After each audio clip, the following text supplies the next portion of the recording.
channel, your trusted source for latest updates across South Sudan and beyond. Today, we bring you important updates coming from South Sudan, including major political change, court development, United Nations operation, and tragic road accident.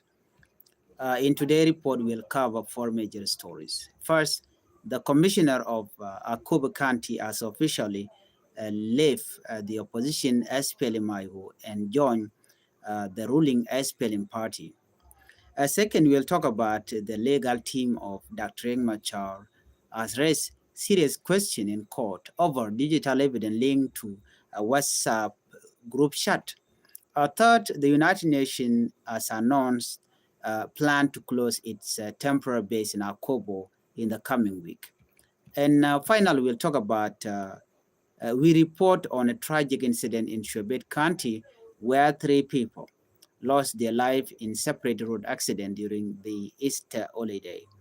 Before we move on, please, I would like you to help the channel by subscribing, turn on the notification bell, so whenever we upload a new video, you can be notified. Let's begin our report with Akobo Commissioner John SPLM. The Commissioner of Akobo County has officially announced that he is leaving the opposition Sudan People Liberation Movement in a position known as SPLM. He has now joined the ruling Sudan People Liberation Movement of SPLM. This announcement was made on Wednesday through an official statement released by his office. According to the commissioner, his decision was made because he wanted to help bring peace to the area. He explained that the situation in Akobo has become difficult and unstable. Because of this, he believes it is necessary to choose a different political direction. In his statement, Queen Makwach said that during peaceful time, he had never thought about leaving SPLM. However, because of the current crisis, he now feels that a change is necessary. He said the people of Akobo are suffering and need peace, security, and development. He also spoke about the urgent need for better services. These include health care, school, and other important public services. According to him, long political disagreement have slowed down development in the county. He also mentioned internal disagreement inside SPLM-IO. He said lack of support and political differences also played a role in his decision. Another serious concern raised by the commissioner was the destruction and looting that recently took place. He said health facilities and humanitarian center were damaged. This has made the suffering of civilians even worse. He now said he is ready to work with the SPLM government to support peace, unity, and development. He added that people of Akobo deserve to live in peace without violence and political division. This development comes after heavy fighting in the area. Last month, Akobo County, which lies near the Ethiopian border, was taken over by the South Sudan People Defense Force, known as SSPDF. This was a major event because it was the first time since 2013 that the government forces captured the area from SPLM-IO. Well, the fighting forced many residents to run for safety. Some crossed into Ethiopia as refugees. Humanitarian workers were also evacuated because of security concern. This is not the first time Commissioner Queen Makwach has faced political change. Earlier this year, on January 16, he was removed from office by the acting leadership of SPLM-IO. Another official by the name John Uyalul was appointed to replace him. At first, Queen Makwach refused to leave office, but after mediation by local leader, he stepped down on January 22nd. Later, after the government force took control of Akobo in March The government reappointed him as the legitimate commissioner. This move replaced Wiyual, who still remained loyal to SPLM-IO leadership. One important issue remained unclear. Under the 2018 peace agreement, the position of Akobo commissioner was allocated to SPLM-IO. This means there may still be legal and political questions about whether he can continue in the role after joining SPLM. This story is likely to have major political consequences in the day ahead. Let's look at Dr. Machar lawyer challenge WhatsApp evidence. Now let us move to Juba, where an important court case continues. Lawyer representing suspended first Vice President Dr. Machar and 7 other accused persons have challenged digital evidence presented in court. The issue center around alleged WhatsApp message group during the 64 court session. A Machar lawyer, Anis Tombe Agostino, questioned a digital forensic expert. The lawyer raised concern about whether the messages were authentic and whether they could be directly linked to one of the accused, Gadwi Lampoj. According to the prosecution, a message found in WhatsApp group suggested that reinforcements were requested to target government troops in Nasser County. However, the forensic expert admitted something very important. He said that the message was not directly sent by Gadwi Lam himself. Instead, it was found inside a WhatsApp group where Gadwi Lam was one of the participants. This became a key point in the court hearing. The defense lawyer then asked the expert to identify all members of the group. The expert replied that many of the numbers were not saved with name in the phone. Because of this, he could not clearly identify most participants. This raised further questions about the strength of the evidence. The lawyer also asked whether there was direct communication between Gadwi Lam and another individual named Torgiletuan. The experts say no such direct communication could be confirmed.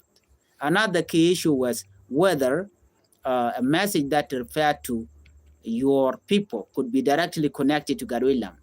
The experts say the message was simply extracted from the group chat. He explained that it was addressed to all members in the group. This means all participants received the message at the same time. The judge, Ms. Alala Deng, later adjourned the court session. The case will continue on Friday, April 10, 2026. Dr. Machar, who is 73-year-old, remains under house arrest. The 7 others are being held in National Security Service facility in Juba. The charges are very serious. They include murder, conspiracy, terrorism, treason, destruction of public property, and crime against humanity. According to prosecutor, force linked to the opposition, SPLM-IO worked together with the Norway Army militia attacked the Nasser military base in March 2025. They alleged that 257 government soldiers were killed. They also say military equipment with around 5.8 or $58 million was destroyed or taken. This remains one of the most closely watched legal cases in the country. Let's move on. United Nations to close Akobo base.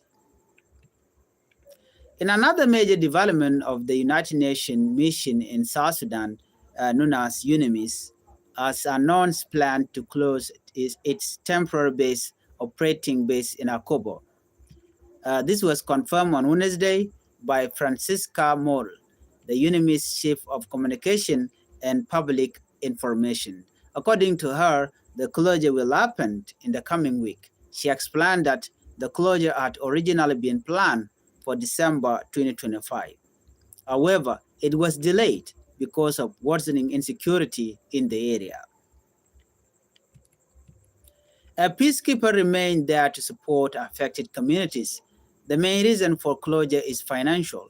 The United Nations is currently facing a serious financial crisis. Because of this, UNMISS must reduce its budget by 15% within 6 months. This means an effective cut of up to 30%. As part of this budget cut, the mission has already reduced staff and downsized several field of office. Some peacekeepers have also been sent back to their home countries. Civilian staff number have also been reduced. Operational spending has been cut as well. Despite the closure, UNMISS said it will continue supporting peace and stability. This includes protecting civilians and helping humanitarian agencies deliver aid safely. They have to deliver the aid safely because of the insecurity that still exists within the area. Other activities will include working with government authorities, strengthening community policing, improving early warning system, and supporting peace-building effort. Last month, government forces reportedly ordered a United Nations staff and aid worker to leave Akobo within 72 hours. This happened during renewed fighting, despite the UN staff remain in the area to protect civilians. High-level UN delegation recently visited Akobo and met local officials, including the governor of Jonglei State. The governor said the closure of the base does not mean UNMISS is completely leaving the area. He stressed that United Nations support will continue. This comes at a difficult time for Akobo after recent fighting displaced many families. Our final report will be a heartbreaking report. 3 people killed in road accident. Let's turn to tragic news from Changfied County in Lake State. According to this report, 3 people lost their life in 2 separate road accidents during the Easter holiday. According to traffic police, the first accident happened on Friday. It occurred on the main road between Malo Pech Payam, Tony South. 1 person died in that crash. The second accident happened on Sunday. It took place between Mayas Payam and Changfied Town, according to this report. 2 motorcycle passengers lost their life. Traffic police say bus driver involved in the accident have been arrested.